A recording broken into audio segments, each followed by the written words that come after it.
The simulation tool that is built into the analysis software is one of the most powerful features of the software and unique to race technology. Whilst TimeSlip is very useful, it is only a comparative tool. It tells you how much faster or slower you are going compared with your best performance, and is great for building consistency. But what it can't tell you is whether it is possible to go even faster. That is exactly what the simulation tool is for. Think of it as like lending your car to the very best racing driver and letting him set a couple of qualifying laps. Then use this information to highlight areas that you can make the greatest improvements. In this example, we will set up the simulation tool as simply as possible to highlight an area where the car can be driven closer to its limits. Before we start, we need to check that we've got a minimum of sim speed, sim time slip, and sim time slip rate enabled on the variable manager.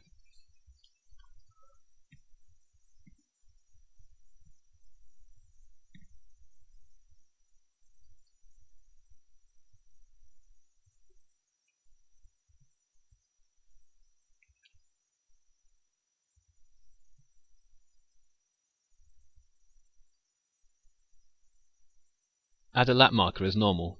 To keep it simple, we will just use a lap marker.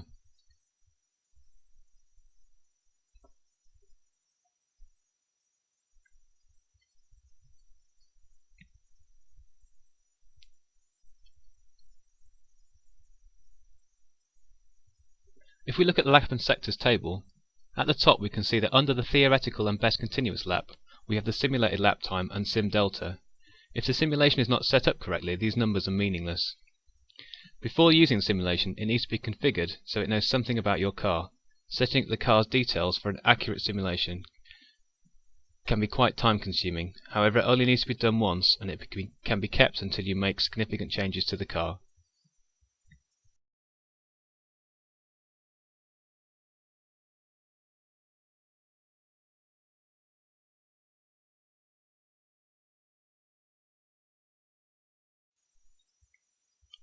The simulation tool works on calculations based on three factors: braking forces, cornering forces, and accelerations. To get the maximum braking force, we can either look at some data from the car, or make a guess.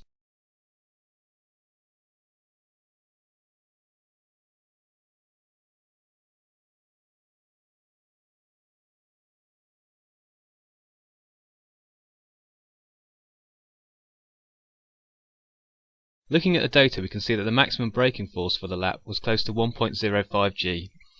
For road tyres, the top limit would typically be 0.9 G, a performance track tyre 1.1 G, and for slicks this can increase to about 1.3 G.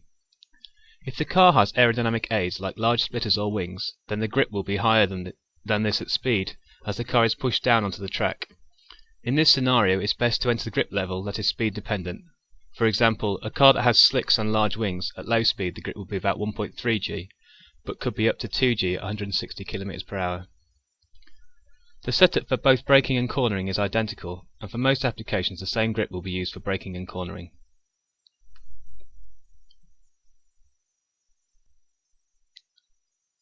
Setting up the simulation for acceleration characteristics is more complicated, and there are a few options.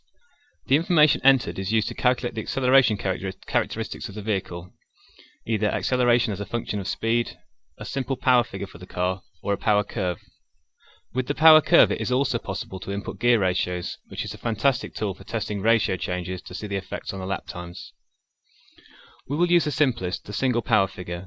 The power is required in kilowatts, and this is the power available at the wheels, not the engine power. You also need to know the vehicle weight on track with fuel and driver weight included, and the aerodynamic drag or CDA. This can be obtained from a coast down test, or alternatively there is a list of cars which can be used as a reference in the help file under Other, General, CDA figures. The rolling resistance is less important, and for most applications can be left as a default 0.022. So for our simple example, the car had 150 kilowatts at the wheels, had a CDA of 0.55 and a total mass of 1450 kilograms.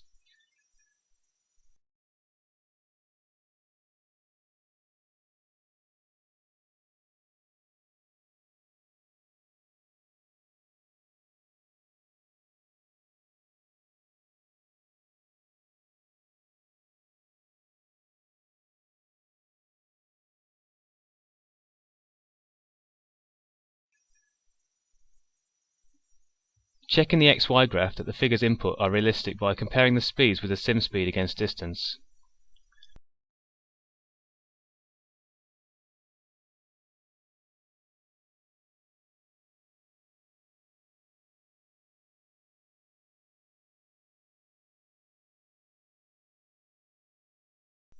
Look particularly at the speeds at the apexes to see that they look approximately right, and that the rate of acceleration fits with that of the data.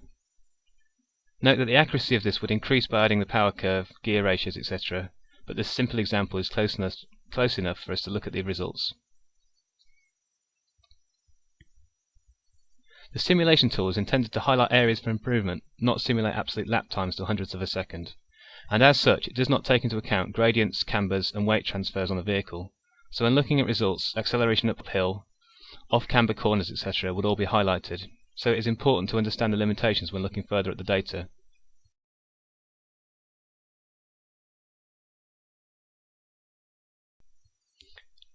If we look at the fastest lap and colour the track map based on Sim's time slip, we are comparing the selected lap against the simulated lap, with any slower areas coloured in red.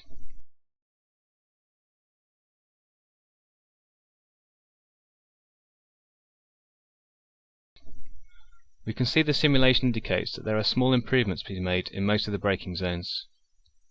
The area of biggest improvement is in the braking zone approaching the hairpin. If we look at the quick graph, we can see that there was more grip available for heavier, later braking.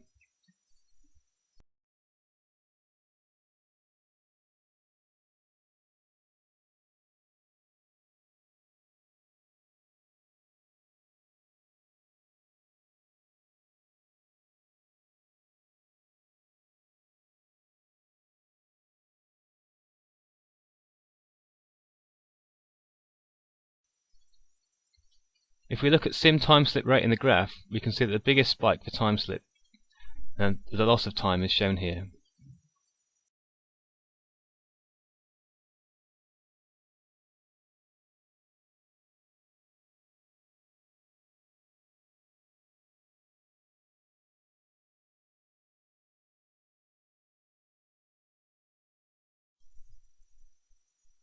We can also use the simulation tool to examine vehicle modifications before they are done.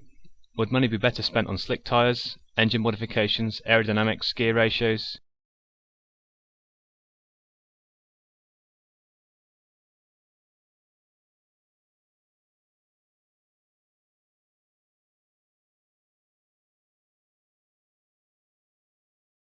In this example, a small increase in power estimates a 3/4 of a second improvement per lap.